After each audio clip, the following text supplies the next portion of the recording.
गुरुर्ब्रह्मा गुरुर्विष्णू गुरुर्देव महेश्वरा गुरुर्साक्षात् परब्रह्म तस्मै श्री गुरुवे नमः. दिगंबरा दिगंबरा श्रीपादवल्लभ दिगंबरा अवधूत चिंतन श्री गुरुदेव दत्त दत्त दत्त दत्त दत्त. श्री स्वामी समर्थ. नमस्कार श्रोते हो. तर आपण श्री स्वामी समर्थांना त्रिवार वंदना करून आपण आपल्या व्हिडिओकडे वळूया. अनेकदा आपण विचार करतो की माझ्या आयुष्यात इतके त्रास का आहेत. नोकरीत बॉस त्रास देतो, घरात कोणी बोलत नाही, नातेवाईक त्रास देतात, कोणी बरोबर बोलत नाही, सारखे टोमणे मारतात, शेजारी पाजारी मुद्दाम त्रास देतात.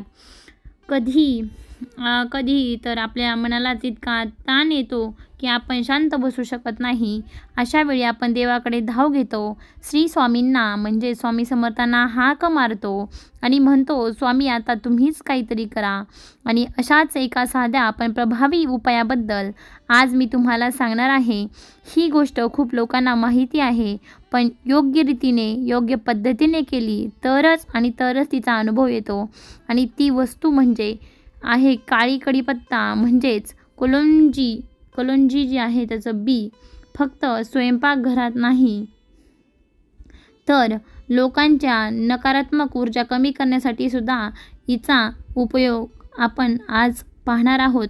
बघा, खूप शांतपणे सविस्तर समजून घेणार आहोत ही गोष्ट नेमकी कशी काम करते आणि कशी वापरायची. त्यासोबत भक्ती, श्रद्धा ही देखील किती महत्त्वाची आहे. त्यामुळे हा व्हिडिओ तुम्ही शेवटपर्यंत पहा. जर तुम्हाला असे स्वामी भक्त असाल आणि स्वामी समर्थांचे भक्तिपूर्वक व्हिडिओ पाहायचे असतील तर लगेच चॅनलला सबस्क्राईब करा आणि बेल आयकॉन देखील दाबा.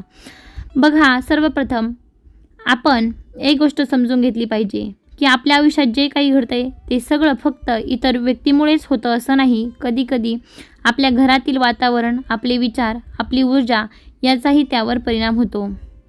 आता वास्तुशास्त्रात असं सांगितलं जातं की आपल्या घरात आणि शरीरात ऊर्जा सतत फिरते.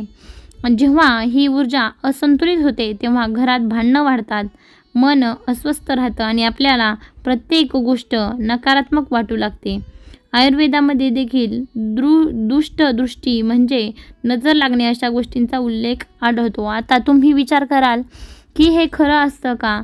याचं उत्तर असं आहे की काही गोष्टी विज्ञानाने सुद्धा सिद्ध केलेल्या नसल्या तरी आपल्या अनुभवातून आपल्याला त्यात जाणवतात. उदाहरणार्थ, एखाद्या व्यक्ती अचानक तुमच्याशी वाईट वागायला लागतो किंवा कारण नसताना तणाव वाढवतो. अशा वेळी आपण म्हणतो की काहीतरी बरोबर नाही आहे. मी तुम्हाला एक छोटंसं उदाहरण सांगते. एक ताई मला सांगत होती की त्यांच्या घरात सासू-सून सतत भांडत असतात.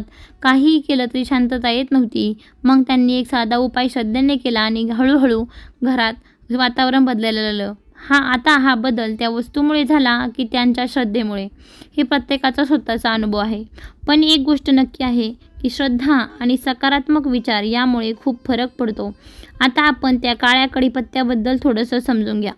काळी कढीपत्ता म्हणजे कलोंजी बी, याला इंग्रजीमध्ये नायजेला सटिवा असं म्हणतात. आयुर्वेदामध्ये याला खूप महत्त्व आहे कारण हे शरीरासाठी उपयुक्त मानलेलं आहे. आणि काही संशोधनानुसार यामध्ये अँटीऑक्सिडंट गुणधर्म आढळतात जे शरीरामध्ये तणाव कमी करण्यास मदत करतात. आता तणाव कमी झाला की आपले निर्णय चांगले होतात आणि आपली वागणूक देखील बदलते. त्यामुळे अप्रत्यक्षरित्या आपले संबंधही सुधारायला लागतात. म्हणूनच अनेक लोक असा अनुभव सांगतात की ही गोष्ट वापरल्यावर त्यांना फरक जाणवला. वास्तुशास्त्रात असं सांगितलं आहे की काही वस्तू नकारात्मक ऊर्जा शोषून घेतात आणि काही सकारात्मकता वाढतात. आता या सगळ्या गोष्टींकडे अंधश्रद्धेने पाहण्यासाठी त्यापेक्षा तुम्ही श्रद्धेने वापरणं खूप महत्त्वाचं आहे. कारण शेवटी आपली भावना आणि आपला विश्वास सर्वात मोठं शक्तिस्थान असतं. आता आपण मुख्य भागाकडे वळूया, म्हणजे हा उपाय नेमका कसा करायचा. मी तुम्हाला अगदी सोप्या भाषेत सांगते जेणेकरून तुम्ही हा उपाय सहज करता येईल. हा उपाय आहे गुरुचा दिवस मानला जातो आणि स्वामी समर्थांची कृपा मिळवण्यासाठी हा दिवस खूप महत्त्वाचा आहे. सकाळी उठल्यावर आंघोळ करून स्वच्छ कपडे घाला. त्यानंतर मन शांत करा. त्यानंतर थोडीशी काळी कढीपत्ता घ्या. आता साधारण 7 दाणे पुरेसे आहेत, कारण 7 हा अंक शुभ मानला जातो. आता या दाण्यांना हातात घेऊन शांतपणे स्वामी समर्थांचा जप करा. ओम श्री स्वामी समर्थाय नमः हा मंत्र तुम्ही 108 वेळा म्हणू शकता. जर ते शक्य नसेल, जितक्या वेळा म्हणायचा आहे तो मनापासून म्हणा, तितकंच पुरेसं आहे. इथं महत्त्वाचं म्हणजे संख्या नाही, तर तुमच्या भावना. तुमचा जप करताना तुमची एकच विचार ठेवा की स्वामी माझ्या आयुष्यातील नकारात्मकता दूर करणार आहेत आणि सकारात्मकतेकडे आम्ही लवकरच जाऊ. मला शांतता द्या.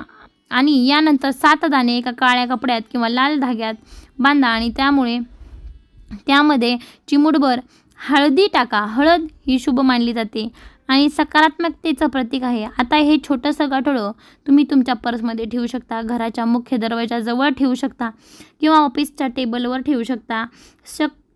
जेव्हा तुम्हाला वाटेल की समोरची व्यक्ती तुम्हाला त्रास देत आहे किंवा वातावरण नकारात्मक आहे, तेव्हा फक्त हे गाठोडं हातात घ्या आणि मनात श्री स्वामी समर्थ जप करा. स्वतःला शांत ठेवा. तुम्ही ही हळूहळू प्रतिक्रिया बदलत आहे आणि जेव्हा तुमची प्रतिक्रिया बदलते तेव्हा तो समोरच्याचं वागणं देखील बदलायला लागतं. उपाय तुम्ही किमान 21 दिवस सतत करा, कारण कोणतीही सवय चांगली बदलण्यासाठी 21 दिवस तुम्हाला पुरेसे आहेत.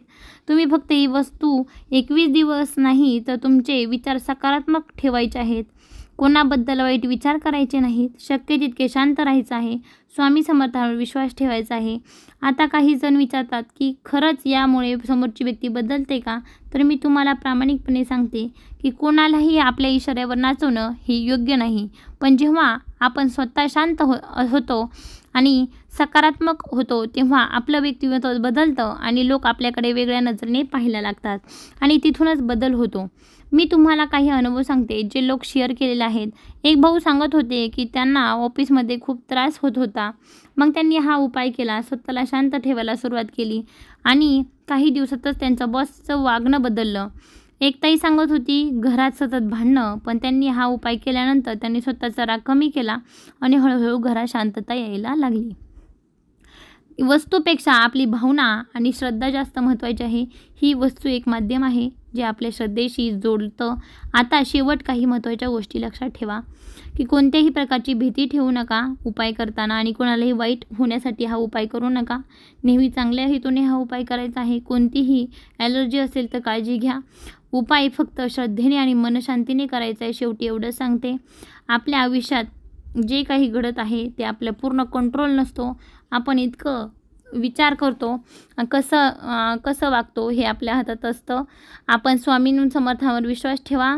आपल्याला आतून एक शक्ती मिळते जी प्रत्येक परिस्थितीत मजबूत बनवते. मित्रांनो, आता या उपायाला अजून थोडी ताकद देण्यासाठी तुम्हाला अधिक स्पष्टता मिळावी म्हणून मी काही अतिरिक्त गोष्टी सांगत आहे, ते नक्की ऐका.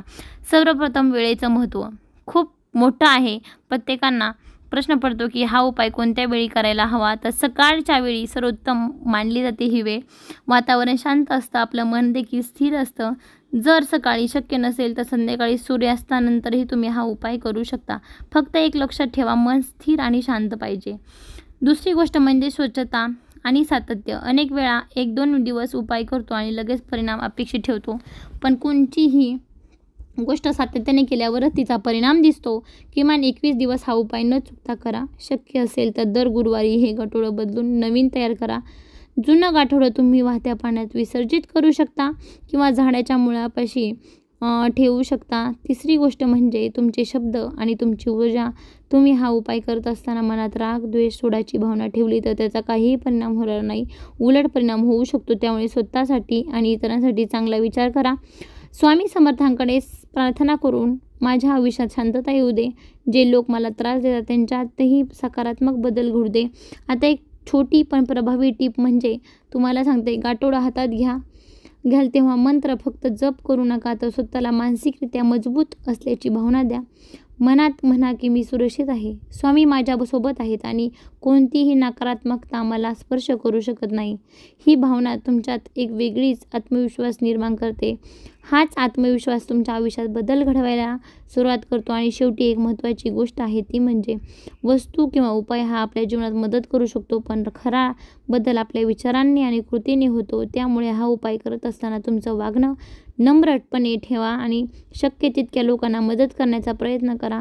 जेव्हा आपण इतरांसाठी चांगला करतो तेव्हा आपल्यालाही चांगल्या गोष्टी परत येतात.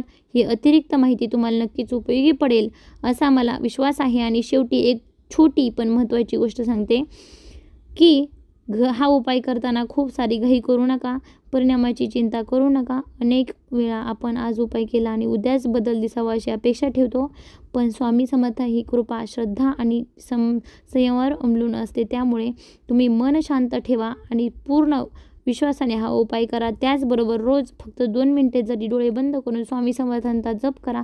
यामुळे तुमचं मन स्थिर होईल, नकारात्मक स्थितीत जाऊन तुम्हाला सकारात्मकता जाणवेल, आयुष्यात शांतता वाढत आहे याचंही जाणवेल, लोकांचं वागणंही बदलत आहे. जर तुम्हाला हा व्हिडिओ आवडला असेल तर चॅनलला सबस्क्राईब करा. धन्यवाद. श्री स्वामी समर्थ. जय जय स्वामी समर्थ. जरूर कमेंटमध्ये लिहा.